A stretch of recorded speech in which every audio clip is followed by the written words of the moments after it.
Hello and welcome to Frontrunner Motorsport, and this is my review of the Imola Grand Prix. And I'd start by saying that this was a really good, entertaining race, and I think Imola deserves to be on the Formula 1 calendar for the foreseeable future, because the racing here tends to always be exciting. If you remember back to 2006, we had Schumacher versus Alonso. We had loads of stuff happen this year. It's a great track. Much better than Sakir. It would have been a much better season opener at Imola than we had at Bahrain. I know if you read a lot of the media, they said the Bahrain Grand Prix was thrilling. I had comments on my Bahrain review saying that it was a great race and I was wrong. I disagree heartily. I think one of the comments I got said that there was crashes in a safety car and Verstappen chasing down Hamilton, and it was very exciting, but that means you liked the first lap and the last 5. So 6 laps out of 56. That doesn't make an exciting race to me. As I said in the review, it's an intriguing race watching Verstappen and Hamilton get so close to each other, which we didn't necessarily get at Imola. But it wasn't a great race at Bahrain. This was much, much better. You have to remember that media has to build these things up because it has to sound exciting, because they need to sell adverts and stuff to get you to click on their website. And when in actuality, that was not a thrilling race. That was an okay race. But we had lots of stuff at Imola happen, so we'll go through all the major talking points, and you should leave your thoughts in the comments below, and remember to subscribe. So with that, let's begin.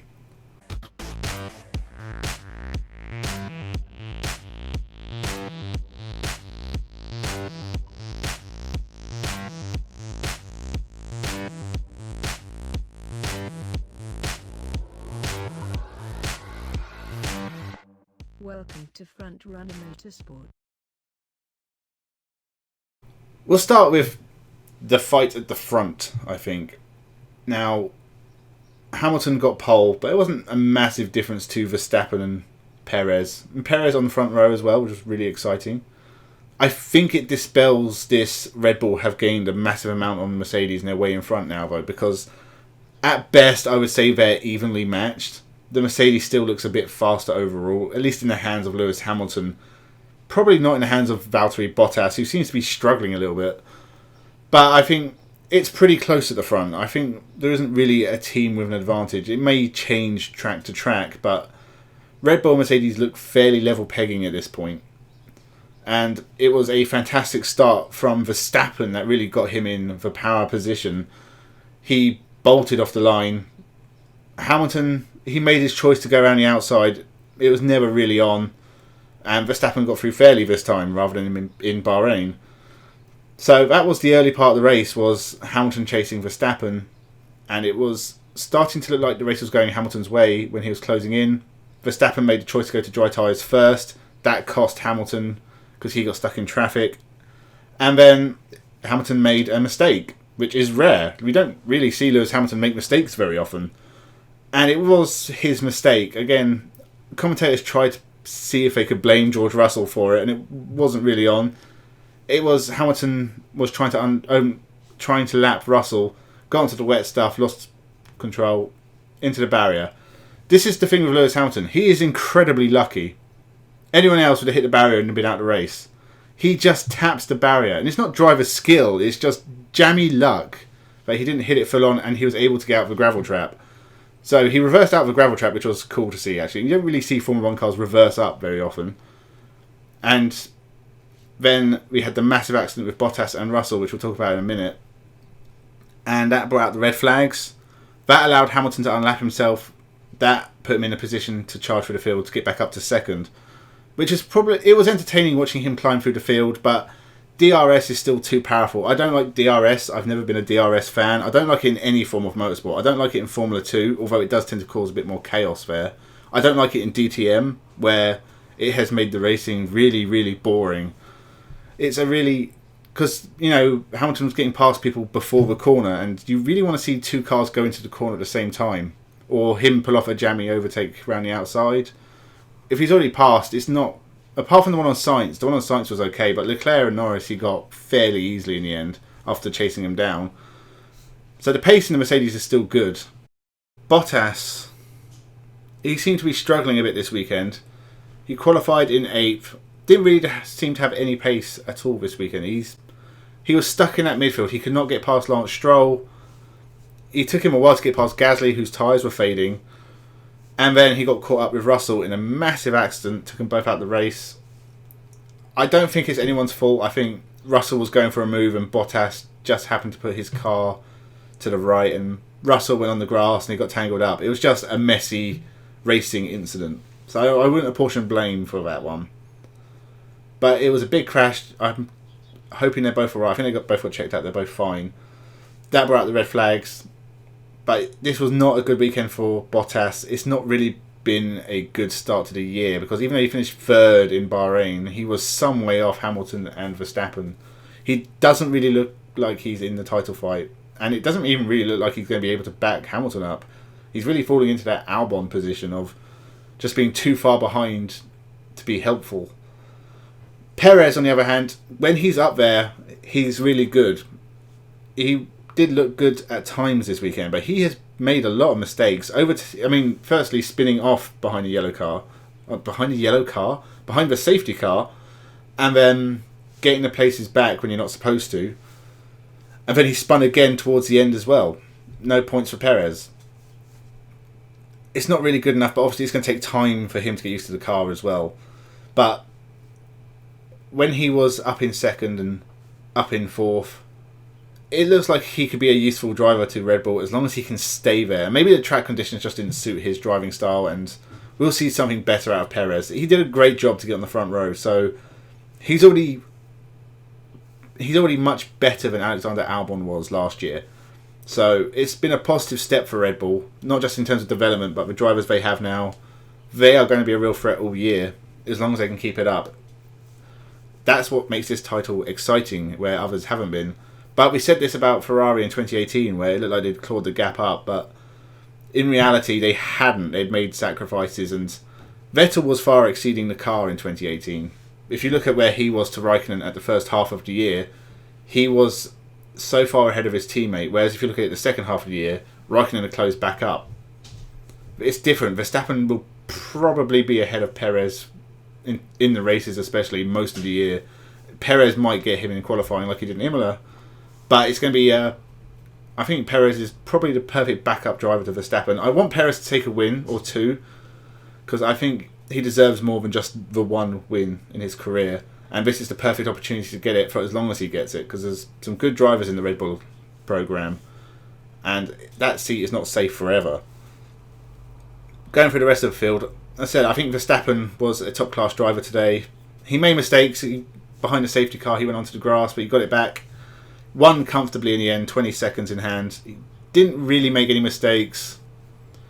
He's 1 point behind Hamilton in the championship because Hamilton got fastest lap this time, but it's very, very close, and that's good for the sport. Mercedes, they're still probably the team to beat. Hamilton's still the driver to beat, but him making mistakes, maybe that shows the pressure's on. Again, that's good, keeps it exciting. Going down the field, McLaren looked really on the pace. Lando Norris looked incredible in qualifying. It's a shame he had that time deleted, but obviously he ran rides somewhere and track limits, whatever. But he really, really did a fantastic job this weekend. No mistakes, right up there. Brilliant, brilliant drive from Lando Norris. He's my driver of the day. I think it was Yuki Tsunoda last week or Sergio Perez, and this week it is Lando Norris. Daniel Ricciardo was there as well. He got points, and that's more than what you can ask for him.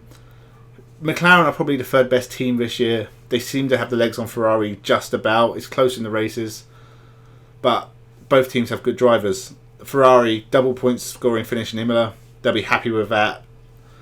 Fourth and fifth.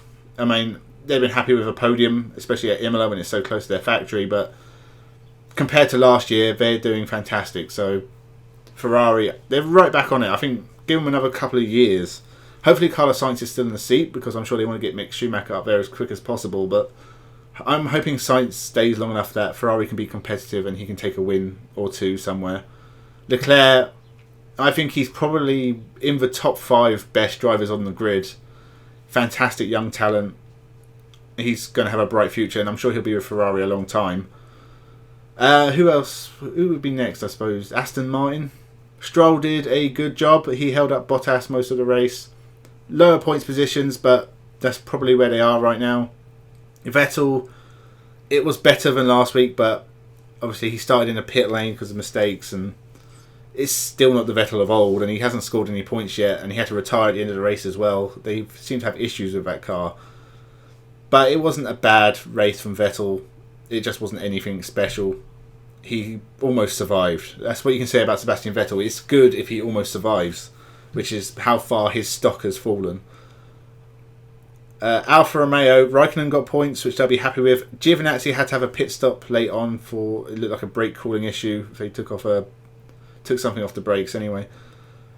And Giovinazzi's not made any mistakes this year, and has sort of kept quiet. You don't really see him come up very often, but he could have got points this week, and it didn't happen for him, which is a shame.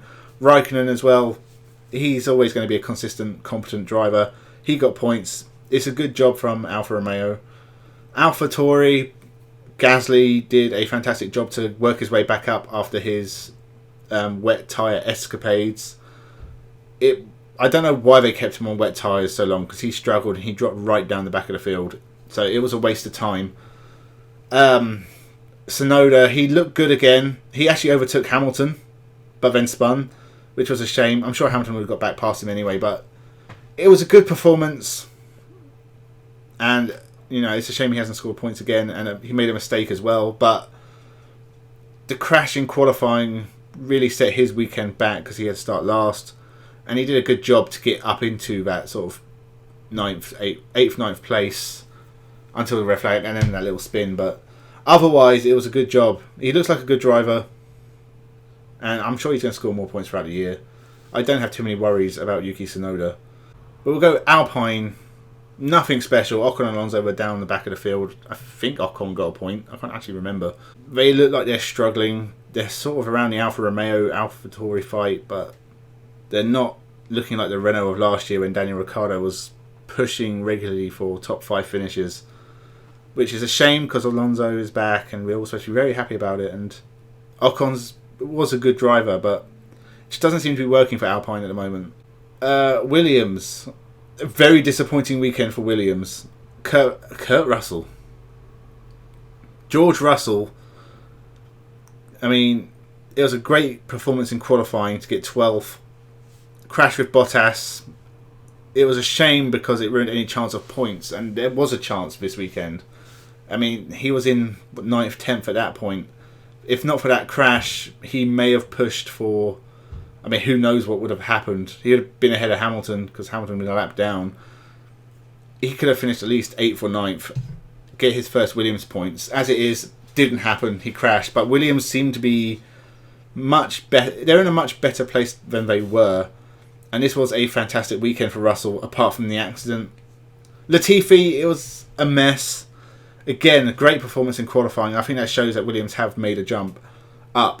But it was his mistake. He spun, got back on the track, and crossed over Mazepin. It was a bad move. He ended up in the wall. It was another big accident and ruined his weekend because up to that point he had been a pretty good driver. It's probably the best we've seen from both Williams drivers, except the outcome, which is obviously 2 accidents and 2 retirements. It's a shame because they really do look like a team on the move. So hopefully we'll see Williams points at some point this year. A team I'm not hopeful of scoring points is Haas. Both drivers made mistakes. We saw Mazepin spin again. Mick Schumacher behind the safety car spun and took off his front wing. They don't have any pace. They're the backmarker team this year. Shame because they have... Mick Schumacher deserves better. And I think they really should have held out for an Alfa Romeo seat for him. Nikita Mazepin, it's not working. Because it's not that he was even close. He wasn't even close to Mick Schumacher. He got tangled with Latifi, I know, as well. That wasn't his fault. It was an accident. But he is so far below the level you would expect a Formula 1 driver to be at. I'd be surprised if he sees out of the year. If he carries on like this, he's going to be... it depends on the money. Obviously, they're getting a lot of money from their sponsor, who's Russian. But race performances, it's not exactly value for money. Because, he finished, but he's not even close to his teammate. So it's not good news. if they're not going to score points anyway, what harm does it do? Fine, but it's a waste of a race seat. Pietro Fittipaldi would be doing a lot better. He'd be closer to Mick Schumacher at least, maybe ahead of him because he's a little bit more experienced. As it is, Haas, it's going to be a no point scoring season for them because it just looks terrible. So anyway, as it stands, we have Hamilton leading the championship from Verstappen. It looks like it's going to be an exciting season. This is going to be tit for tat all year, which is great. Lando Norris and Charles Leclerc, 3rd and 4th. It's a good year for McLaren and Ferrari. They look like the next best teams, but they have some very young, talented drivers for them. It's going to be an interesting battle. Once again, we are probably going to be focusing on the 3rd place in the Constructors come season end, because I'm not sure Red Bull are going to keep this up. I think Mercedes tend to have better reliability than Red Bull, and I think that's going to really hurt Verstappen later in the year. And so, yeah, McLaren versus Ferrari for 3rd is also a very interesting fight. Seems very even between them.